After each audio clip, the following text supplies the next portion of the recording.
Selamat pagi saudara yang terkasih dalam Kristus, salam sejahtera untuk kita sekalian. Sebelum kita menikmati firman Tuhan pagi hari ini yang menjadi bekal dan sauh jiwa kita dalam satu hari ini, kita terlebih dahulu bersatu di dalam doa.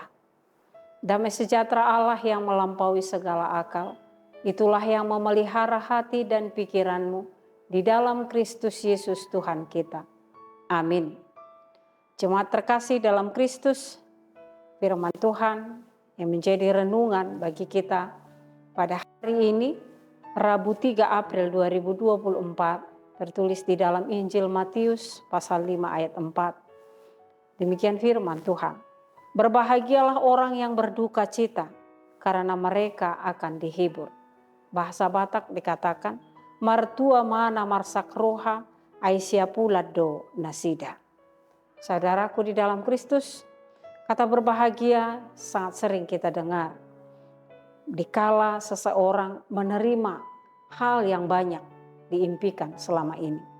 Apa yang diharapkan, dan biasanya kata-kata berbahagialah adalah kepada sepasang pengantin, kepada opung yang baru kelahiran cucunya, kepada keluarga yang menerima kelahiran anak pangguar atau anak-anak putra-putri dalam keluarganya, dan bahkan ketika ada kelulusan, bahkan hal-hal yang positif dalam kehidupan seseorang. Ya, bisa dikatakan secara duniawi, dalam kehidupan kita, kata berbahagia selalu diiringi dengan senyuman, tertawa, dan kelegaan. Namun pada nas pagi hari ini, Yesus dalam khotbah di bukit menyampaikan pada kita, berbahagialah orang yang berduka cita. Sangat kontradiktif kata-kata ini. Dunia tidak menganggap sebuah duka cita adalah sebuah alasan untuk berbahagia. Dan melalui khotbah di bukit ini, pesan Yesus ini, apa yang dimaksud dengan berbahagia. Dan orang-orang yang berduka cita itu, kebahagiaannya adalah karena mereka akan dihibur. Yesus menyampaikan ini, yaitu mengingatkan bahwasanya setiap orang yang berduka cita, kebahagiaannya adalah dia akan memperoleh keselamatan, penghiburan, karena keselamatan yang akan diberikan oleh Tuhan Yesus.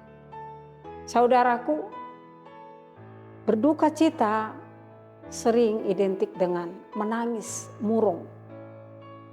Dan berduka cita ataupun menangis banyak penyebabnya. Dalam kehidupan kita sehari-hari, bisa saja kita berduka cita, bahkan menangis ketika pribadi kita dilecehkan orang lain. Ketika orang lain ingin menekan dan mengancam kehidupan kita. Ketika banyak persoalan dalam pribadi kita, bahkan keluarga kita, atau dimanapun kita berada. Sering mengalami pergumulan karena penyakit, karena ekonomi, karena sosial dan yang lain-lain. Bahkan dalam kehidupan kita sehari-hari, banyak hal-hal yang membuat kita berduka cita. Yang paling besar adalah ketika kita meninggal oleh orang yang kita kasihi. Dunia akan ikut bersama kita mengatakan, turut berduka cita.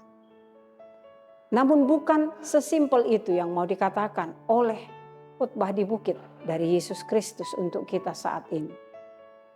Duka cita yang akan memperoleh penghiburan keselamatan dari Kristus yang mau disampaikan melalui firman ini adalah ketika hidup kita berduka cita karena kita telah mengalami pertobatan.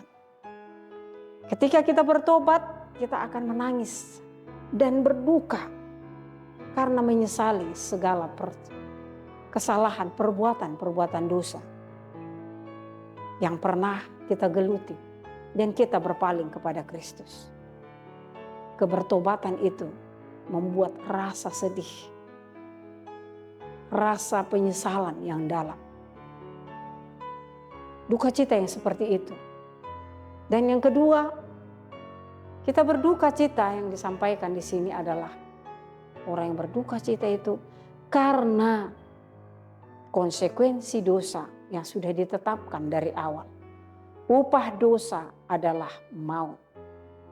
Ketika kita di dalam dosa, dan memang selama kita di dunia ini, dosa itu sangat mudah mengincar kita. Sangat mudah menguasai kita.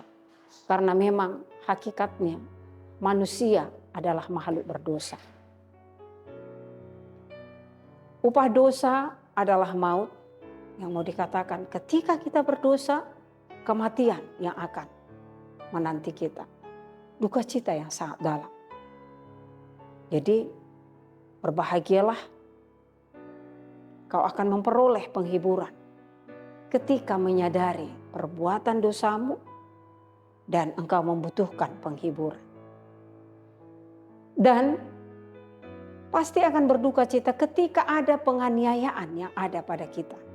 Kita dianiaya dan kita memperoleh tekanan, ancaman, bahkan mungkin banyak hal yang menyakitkan pribadi kita, fisik kita, bahkan rohani kita. Terlebih ketika teraniaya akan memuji nama Tuhan. Teraniaya ketika kita akan menyampaikan Injil ke dalam kehidupan di sekitar kita. Dan pasti kita akan mengalami duka cita ataupun menangis.